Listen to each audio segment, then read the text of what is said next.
Goa Organics వారి skin care, hair care, wellness products కోసం AP, తెలంగాణలో డిస్ట్రిబ్యూటర్లు కావాలను వివరాలకు స్క్రీన్ పైన ఉన్న నెంబర్ కి కాల్ చేయండి. సిద్దిపేట జిల్లాలో అదృశ్యమైన యువతి రంగనాయక్ సాగర్ లో శవమై తేలింది. ఆ యువతి హత్య లేక ఆత్మహత్య?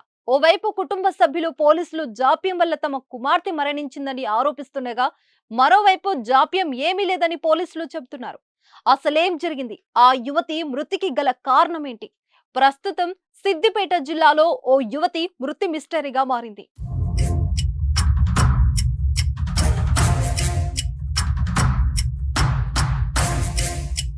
సిద్దిపేట జిల్లా శంకర్ నగర్ కు చెందిన ఇరగదిండ్ల శ్రీనివాస్ కూతురు అశ్విని కనిపించడం లేదని 13వ తేదీన సిద్దిపేట 2 టౌన్ పోలీస్ స్టేషన్ లో కుటుంబ సభ్యులు ఫిర్యాదు చేశారు.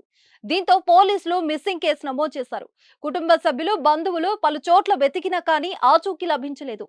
తాజాగా రంగనాయక్ సాగర్ లో గుర్తు తెలియని యువతి మృతదేహం లభ్యమైంది.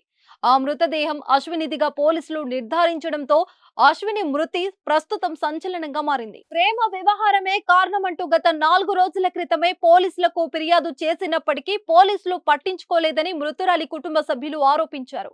కుటుంబ సభ్యులు, బంధువులు కలిసి తాజాగా పోలీస్ స్టేషన్ ముందు బైఠాయించారు. తమ బిడ్డ అశ్వినిది ఆత్మహత్య కాదు, హత్య అని ఆరోపిస్తూ స్టేషన్ ముందు ఆందోళన చేపట్టారు. తనకు న్యాయం చేయాలని డిమాండ్ చేశారు. మరోవైపు తన కుమార్తెది హత్యేనని తండ్రి శ్రీనివాస్ ఆరోపించాడు.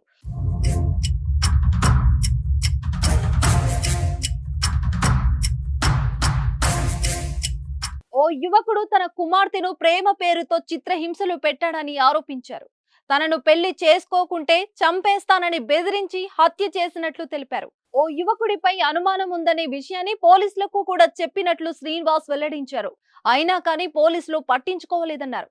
తమకు న్యాయం చేయాలని డిమాండ్ చేశారు. ఈ సందర్భంగా సిఐ మాట్లాడుతూ తన కుమార్తె అశ్విని కనిపించడం లేదని తల్లి రాజేశ్వరి ఫిర్యాదు చేసినట్లు వెల్లడించారు. విచారణ చేస్తున్న క్రమంలో రంగనాయక్ సాగర్ లో ఓ మహిళ మృతదేహం ఉందని వచ్చిన సమాచారం మేరకు దర్యాప్తు చేపట్టగా లభ్యమైన మృతదేహం అశ్వినిదిగా గుర్తించామన్నారు. మృతురాలి తల్లిదండ్రులు ఓ యువకుడిపై అనుమానం వ్యక్తం చేసినట్లు వెల్లడించారు. తమ కుమార్తె మృతికి ఆ యువకుడే కారణమై ఉండొచ్చని చెప్పినట్లు తెలిపారు. అన్ని కోణాల్లో దర్యాప్తు చేపట్టినట్లు సిఐ వెల్లడించారు. ఫిర్యాదు అందగానే యువతి ఆచూకీ కోసం అన్ని విధాలుగా ప్రయత్నం చేసినట్లు వెల్లడించారు. ఫిర్యాదు వచ్చిన సమయంలో పోలీస్ స్టేషన్ లో డ్యూటీలో ఉన్న వారే విచారణ చేపట్టినట్లు వెల్లడించారు. ఇందులో పోలీసులు జాప్యం ఏమీ లేదని సిఐ వెల్లడించారు.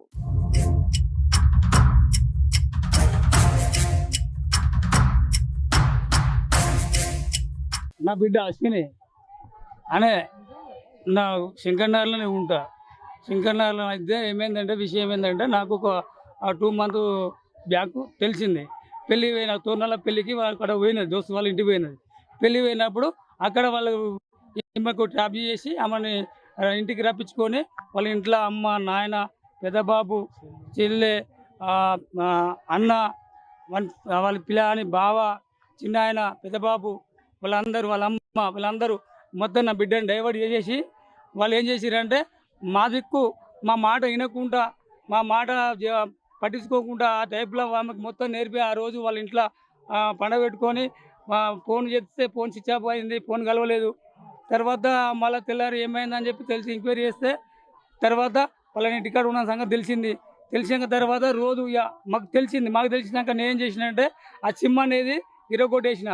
సిమ్ ఇరగొట్టేసి ఫోన్ తీసేసుకున్నాక కొన్ని రోజుల తర్వాత ఆమె టైంకు తినకపోవడం, టైంకు నిరవకపోవడం, ఇవన్నీ ఆమెకు బాగా ఒత్తిడి వల్ల, ఫోన్ మెసేజ్ వల్ల, మొన్న ఏది ట్రాపింగ్ వల్ల, దీనివల్ల ఆమెకు బాగా ప్రెజర్ ఇవ్వడం వల్ల ఆమె ఇక్కడ మా మాట వినలేక అక్కడ వాళ్ళ మాట వినలేక ఆమెకు ప్రెజర్ బాగా ఏమైందంటే బాగా లోనికి గురైంది. ఇప్పుడు ఈ సూసైడ్ కారణం ఏంటంటే వాళ్ళు చేసిన ఒత్తిడి వల్లనే, ఆడు ఫోన్ చేసి టార్చర్ చేసిన వల్లనే మాకు వాడి ఆ రికార్డు కూడా వచ్చినాయి. మేము కూడా రికార్డు చేసుకున్న బాపతి ఉన్నాయి మా దగ్గర. అవి కూడా మీకు ఇస్తారు. రికార్డు కూడా ఆ రికార్డులో కూడా చెప్పింది, నీకు నాకు సెట్ కాదు, మా ఇంట్లో మా మామలు, మా మా ఫ్యామిలీ వద్దంటారు, నన్ను ఎప్పుడు డిస్టర్బ్ చేయకు, ఇలాంటి విషయంలో నువ్వు మళ్ళీ నాకు టచ్ కాక అని చెప్పినా కానీ గట్ల ఎందుకుంటుంది, ఇట్లా ఎందుకుంటుంది అని చెప్పి బాగా ప్రెజర్ చేసి ఆమెని మొత్తం మార్చిరు. డ్రైవర్ చేసేసి మొత్తం ఆమెని ప్రెజర్ చేసి వాళ్ళ వైపు మార్చుకొని అని ఇప్పుడు చిత్రహింసలు పెట్టి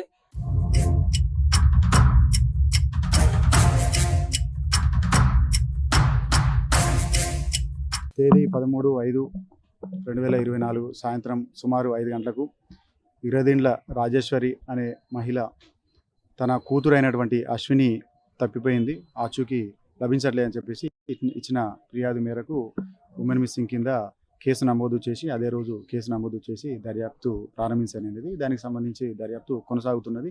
ఈ క్రమంలో నిన్న సాయంత్రం రంగనాయక్ సాగర్లో ఒక మహిళ మృతదేహం లభించింది. ఆ మహిళ మృతదేహాన్ని అక్కడి నుండి హాస్పిటల్ మార్చరీకి షిఫ్ట్ చేయడం జరిగింది. తర్వాత మనకు ఎంక్వైరీ ప్రకారం తెలిసింది ఏంటంటే, ఏదైతే ఈ మిస్ అయినటువంటి మహిళ ఉందో ఈమె రంగనాయక్ సాగర్లో దొరికిన అమ్మాయి బాడీ శవం ఒకటే అని తెలిసింది. సో తల్లిదండ్రులు ఒక అబ్బాయి మీద వాళ్ళు ఎలిగేషన్ చేస్తూ ఉన్నారు. తోరణాలకు సంబంధించినటువంటి ఒక వ్యక్తి మీద వీళ్ళు అంతకుముందు వీళ్ళకు లవ్లో ఉన్నారని చెప్పేసి అతను కారణం అయ్యి ఉండొచ్చు అని చెప్పేసి వాళ్ళ అనుమానం వ్యక్తం చేస్తున్నారు. మేము అన్ని కోణాల్లో దర్యాప్తు చేసి దర్యాప్తు కొనసాగిస్తాం. దర్యాప్తు అనంతరం తదుపరి చర్యలు కానీ తరుపతి ఫైనలైజ్ కానీ చేస్తాం.